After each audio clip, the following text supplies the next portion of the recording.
A la palabra de Dios esta lectura vamos a hacerla de manera unida. La palabra del Señor dice: cuando Jesús llegó a la región de Cesarea de Filipo, le preguntó a sus discípulos: ¿quién dice la gente es el Hijo del Hombre? Luego contestaron: algunos dicen Juan el Bautista, otros dicen Elías, y otros dicen que Elías va como otro profeta. Entonces les preguntó: ¿y ustedes quién dicen que soy? Simón Pedro contestó: tú eres el Mesías, el Hijo de Dios viviente.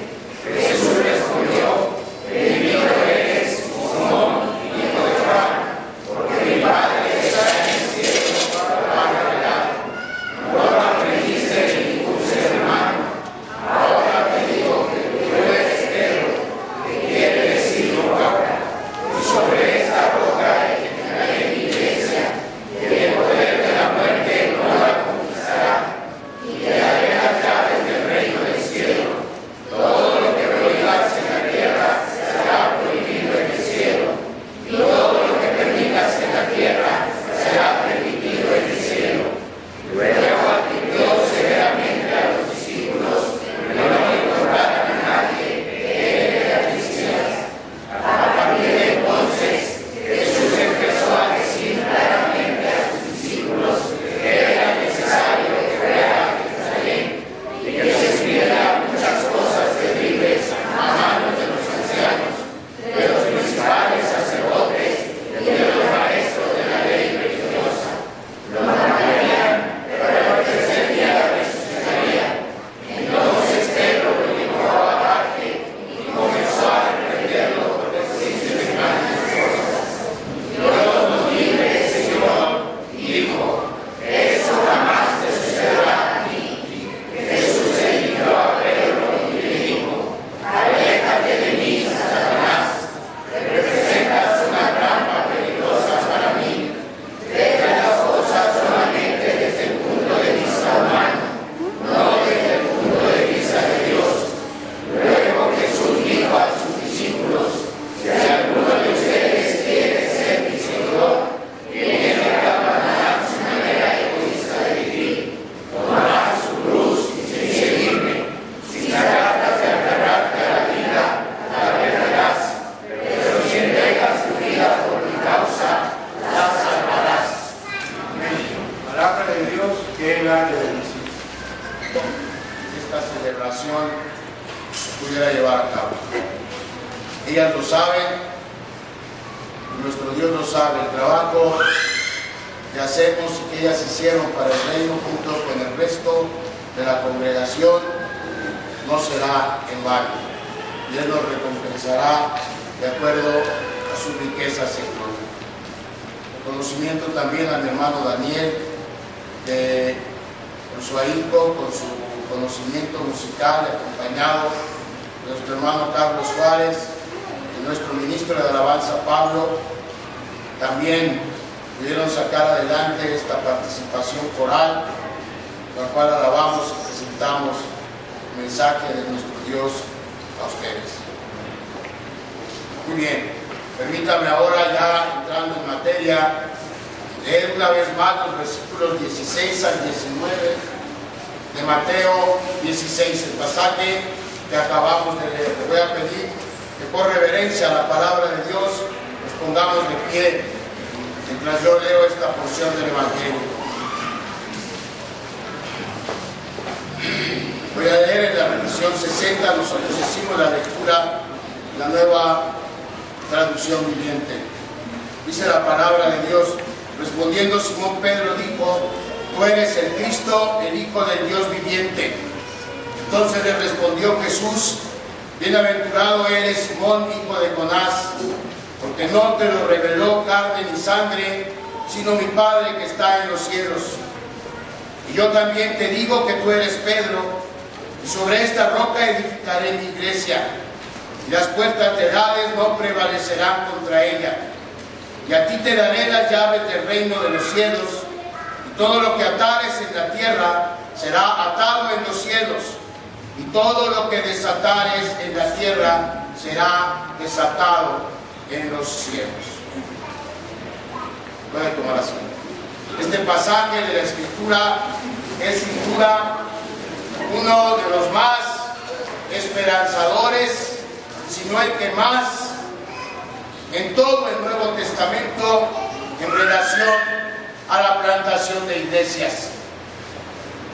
Porque aquí Dios nos promete que será Él el que edifique su iglesia, será Él el que la construya. Para nosotros en particular, en Puerta de Salvación, esta promesa es de suma importancia. Hoy que estamos cumpliendo 3 años de trabajar para el Señor y nos encontramos en un punto intermedio del camino. Hace 3 años iniciamos como misión con el objetivo de llegar a ser una iglesia formalmente establecida, una iglesia multiplicadora que diera origen a más iglesias multiplicadoras. Ese era y sigue siendo nuestro objetivo. Y al iniciar este 4º año, al darle gracias a Dios porque nos ha permitido cumplir 3 ya, nos encontramos más cerca de ese objetivo. Pero debemos reconocer que estamos aún lejos de lograrlo. Por ejemplo, pasamos de ser una misión a ser una congregación, pero todavía no somos una iglesia formalmente establecida. Iniciamos ya nuestra multiplicación, pero hasta ahorita lo estamos haciendo a nivel celular.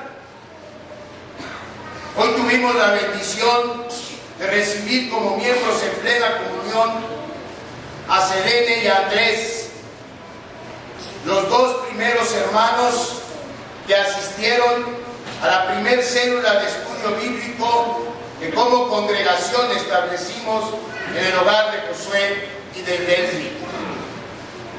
Y la bendición es aún mayor porque ahora Selene y Andrés tienen una célula de estudio bíblico en su casa. Y han empezado a asistir a ella sus familiares, la mamá de Andrés, Camilo y Ofelia, el hermano y la cuñada de Andrés, Evelina, sus hijos. Y ellos son ahora los que estamos rogando a Dios que se sumen a las filas de Jesucristo. De manera que vemos la bendición de Dios en el trabajo, porque ya recibimos fruto de esa primera célula y ese fruto se empezó a multiplicar en otra célula más. Es una bendición, es un progreso, es un avance por el que le debemos dar gracias a Dios. Pero por otra parte, hay una familia que se separó ya definitivamente de nuestra congregación. Hay varias familias de nuestra iglesia a las que necesitamos reanimar, a las que necesitamos alentar para que tomen fuerzas y vuelvan con ímpetu a servirle a nuestro Dios. De manera que en este momento en el que nos encontramos como iglesia entre el ya y el todavía no, quisiera que en base a este pasaje del Evangelio nos alentáramos no solamente los hermanos de Puerta de Salvación, pero todos los hermanos que estamos congregados hoy aquí. Porque al final de cuentas, todos, si estamos en Sion, o si estamos en la Universal de Cristo, o si estamos en Puerta de Salvación, o en cualquier otra iglesia, hermano, si tenemos a Cristo como el Señor de nuestras vidas, entonces pertenecemos a esa iglesia que Él prometió edificar. Hay, cuando menos, características de la iglesia de Cristo que se mencionan en los versículos que acabo de leer. Bueno, de hecho, hay más. Si leemos detenidamente Mateo 16, del 16 al 19, podemos encontrar no 2, sino 6 características de la iglesia de Cristo. En esos versículos encontramos la seguridad de la iglesia, su intimidad, su fundamento, su invencibilidad y su autoridad. Pero quisiera que hoy, con la ayuda de Dios, nos enfoquemos solamente en 2 de esas características. Así es que si de rato se le hace largo el sermón, piense que pudo haber sido peor, que en vez de 6 nada más vamos a ver. Esas 2 características que veremos garantizan el triunfo final de la iglesia a la que pertenecemos, a pesar de lo difícil o complicada o incierta que pudiera parecer nuestra situación actual. Son 2 características que deben animarnos a seguir trabajando como parte de esa iglesia que Jesucristo está reuniendo desde el inicio de los tiempos para morar con Él en su reino celestial.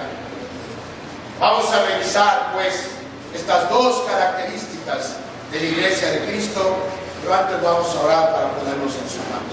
Padre, en el nombre de Jesús nos ponemos en tus manos. En humildad te pedimos tu dirección para ser claros al expresar el mensaje que tienes para nosotros a través de tu palabra. Ayúdame, Señor, trasciende mis limitaciones y permite también que tu pueblo reciba este mensaje de parte tuya y no de hombre.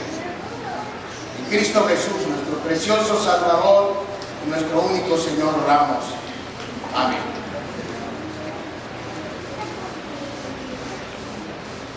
Antes de ver estas características, quiero comentarles algo del contexto en el que se da este episodio del ministerio terrenal del Señor Jesús. Y este contexto no es el más alentador. Jesús había ido con sus discípulos a la ciudad de Cesarea de Filipos, dice la Biblia, una ciudad en los límites de la frontera norte de Israel, una ciudad poblada mayormente por gentiles. Y había ido ahí el Señor Jesús con sus discípulos en busca de paz, en busca de consuelo, en busca inclusive de seguridad. Y mientras avanzaban por los caminos de esa región, seguramente sus discípulos pensaban en que las cosas no iban bien.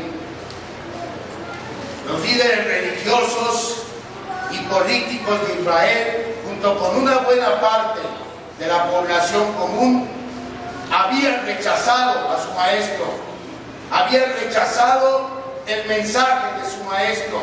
Y no solo eso, sino que esta clase gobernante de Israel quería ver muerto a Jesús de Nazaret.